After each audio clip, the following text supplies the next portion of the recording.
सौरमंडल। सौरमंडल पिछले अध्याय में बताया गया है कि अनुमानित 15 अरब वर्ष पूर्व संपूर्ण ब्रह्मांड एक पिंड के समान संकेंद्रित था।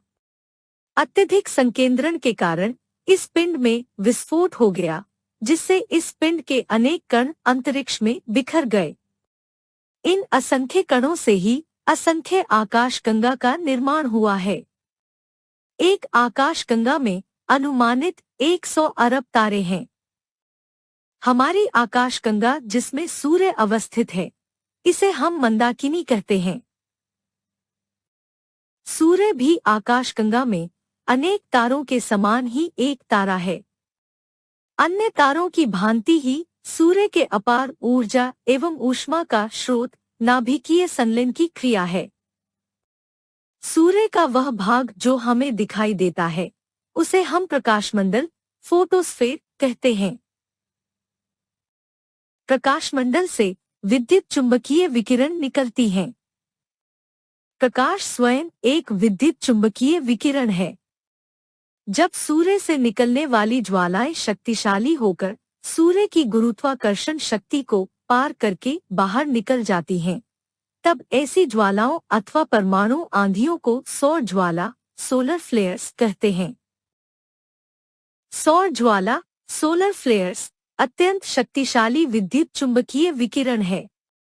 यह विकिरण सूर्य के बाहरी सतह अर्थात प्रकाशमंडल फोटोस्फेयर से उत्पन्न होती है।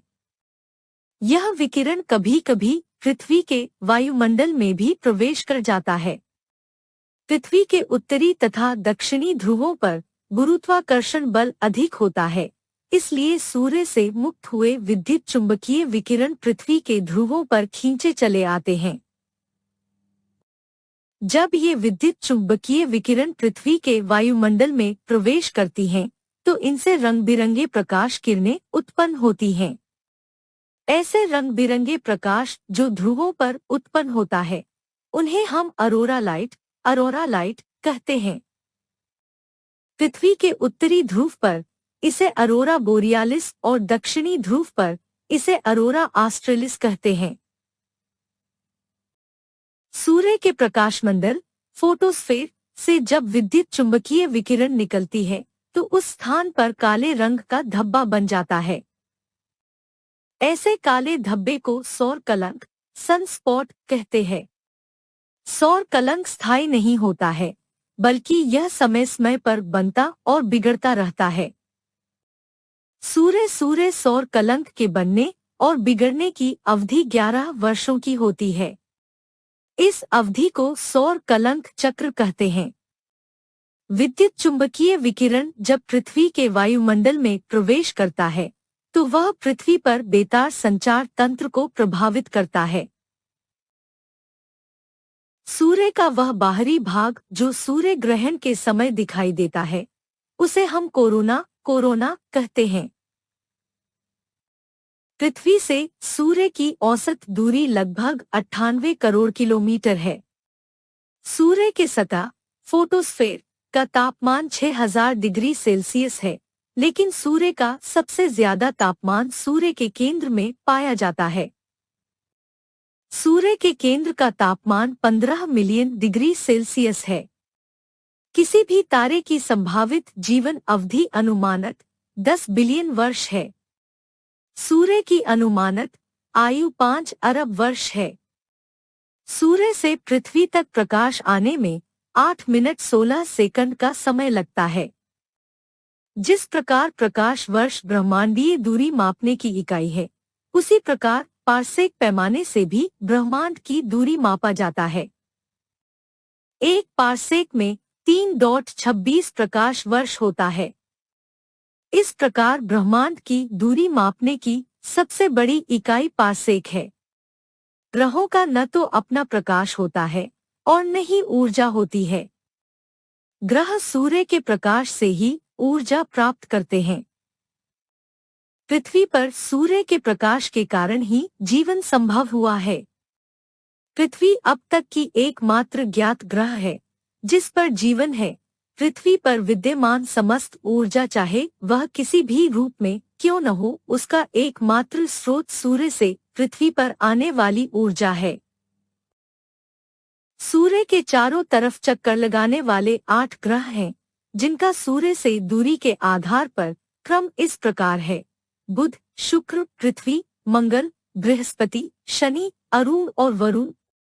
सूर्य से दूरी के आधार पर सबसे दूर स्थित ग्रह वरुण तथा सबसे नजदीक का ग्रह बुध है। पृथ्वी सूर्य से तीसरी सबसे नजदीक स्थित ग्रह है।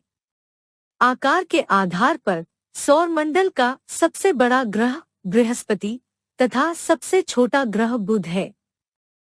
पृथ्वी आकार के आधार पर सौरमंडल का 5वां सबसे बड़ा ग्रह है। पृथ्वी और शुक्र के आकार में लगभग समानता है, इसलिए शुक्र को पृथ्वी की बहन कहा जाता है। सूर्य के समीप स्थित ग्रह जैसे बुध, शुक्र, पृथ्वी और मंगल भारी पदार्थों से निर्मित हैं। इन ग्रहों का घनत्व भी अपेक्षाकृत अधिक होता है तथा ये ग्रह आकार में छोटे हैं। शेष बाद के 4 ग्रह जैसे बृहस्पति, शनि, अरुण और वरुण हल्के पदार्थों के बने हैं। इन ग्रहों का घनत्व कम है और ये ग्रह अपेक्षाकृत बड़े हैं।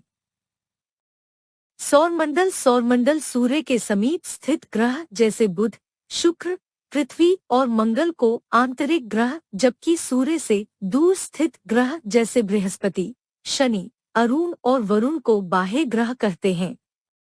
अधिकांश ग्रह पश्चिम से पूर्व की दिशा में सूर्य की परिक्रमा करते हैं, जबकि शुक्र और अरुण सूर्य की परिक्रमा पूर्व से पश्चिम की दिशा में करते हैं। सौरमंडल के सभी ग्रहों के पास अपना उपग्रह है, किंतु बुध और शुक्र ऐसे ग्रह हैं जिसका अपना कोई उपग्रह नहीं है। पृथ्वी के एकमात्र उपग्रह का नाम चंद्रमा है। उपग्रह ऐसे पिंड होते हैं जो ग्रहों के चारों ओर परिक्रमा करते हैं। मंगल ग्रह के पास 2 उपग्रह हैं, जिन्हें फोबोस और डिमोस कहते हैं। मंगल ग्रह का उपग्रह डिमोस पूरे सौरमंडल का सबसे छोटा उपग्रह है। बृहस्पति का सबसे बड़ा उपग्रह गैनीमीड है। गैनीमीड न केवल बृहस्पति का सबसे बड़ा उपग्रह है, बल्कि यह पूरे सौरमंडल का सबसे बड़ा उपग्रह है। सौरमंडल में सबसे ज्यादा उपग्रहों की संख्या बृहस्पति के पास है। बृहस्पति के कुल 79 उपग्रह हैं। शनि के कुल 62 उपग्रह हैं। शनि का सबसे बड़ा उपग्रह टाइटन है। शनि की सबसे रहस्यमयी विशेषता उसके चारों तरफ विद्यमान वलय है। इसकी संख्या 7 है। शनि के चारों तरफ विद्यमान तस्तरीनुमा वलय धूलकणों से निर्मित हैं। ये शनि के गुरुत्वाकर्षण बल के कारण इसके चारों ओर चक्कर लगाते हैं। अरुण ग्रह के कुल 27 उपग्रह हैं। अरुण के आसपास भी वलय विद्यमान है। अरुण के पास विद्यमान वलयों की संख्या 5 है। वरुण के 14 उपग्रह हैं। इनमें ट्रिटोन और मेरी प्रमुख हैं। सभी ग्रहों का अपना वायुमंडल है, किंतु बुध के पास वायुमंडल नहीं है। वायुमंडल न होने के कारण बुध दिन में अत्यधिक गर्म और रातों में अत्यधिक ठंडा हो जाता है। इस असमान दशाओं के कारण बुध ग्रह पर जीवन संभव नहीं है। वायुमंडल के कारण ही पृथ्वी पर जीवन संभव हो सका है। सूर्य से आने वाली ऊष्मा लघु तरंगीय होती हैं, जिसके कारण वायुमंडल इन्हें रोक नहीं पाता है। ये ऊष्मा धरातल को गर्म कर देती हैं, किंतु धरातल से निकलने वाली ऊष्मा दीर्घ तरंगीय होती है। ऊष्मा के दीर्घ तरंगीय होने के कारण रात में वायुमंडल उसे अंतरिक्ष में नहीं जाने देता है। वायुमंडल सूर्य के लघु तरंगीय विकिरण के लिए पारगम्य है, लेकिन धरातल से निकलने वाले दीर्घ तरंगीय विकिरण के लिए पारगम्य नहीं है। वायुमंडल में कार्बन डाइऑक्साइड ही ऐसी गैस है जो धरातल से निकलने वाले दीर्घ तरंगीय विकिरण को अवशोषित कर लेती है। जिसके कारण पृथ्वी पर जीवन के अनुकूल परिस्थितियां बनी रहती हैं।